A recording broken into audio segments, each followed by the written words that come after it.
Kabupaten Buleleng menargetkan peringkat ketiga dalam ajang Pekan Olahraga Antar Pelajar yang diselenggarakan di Denpasar tahun ini.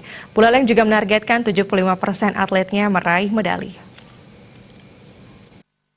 Pelajar yang menargetkan posisi ketiga dengan target 65 medali emas. Ketua Kontingen Kabupaten Buleleng Gede Siasa menjelaskan, keikutsertaan Kabupaten Buleleng dalam Porjar ini untuk memberikan media atau wadah bagi penyaluran minat dan bakat siswa di bidang olahraga.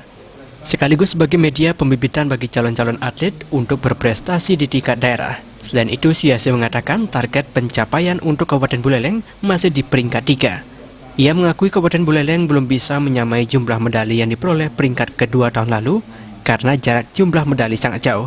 Namun ia yakin untuk 2 tahun ke depan, Buleleng akan menargetkan peringkat kedua. Buleleng mengikuti 20 cabang olahraga dan 9 cabang eksebisi.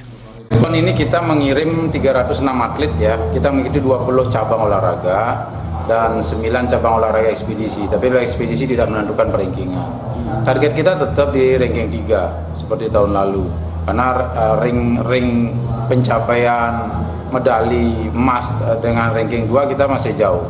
Maka dari itu kita tetap masih di ranking 3. Nah, dengan target 2 tahun ke depan kita bisa naik ke ranking 2. Makanya Porjar Kabupaten itu kita laksanakan nanti di bulan Oktober sampai November.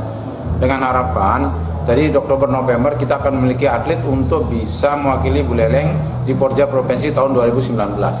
Kita punya ring waktu 6 bulan untuk melatih, mentreatment mereka lebih intensif sehingga persiapannya lebih matang.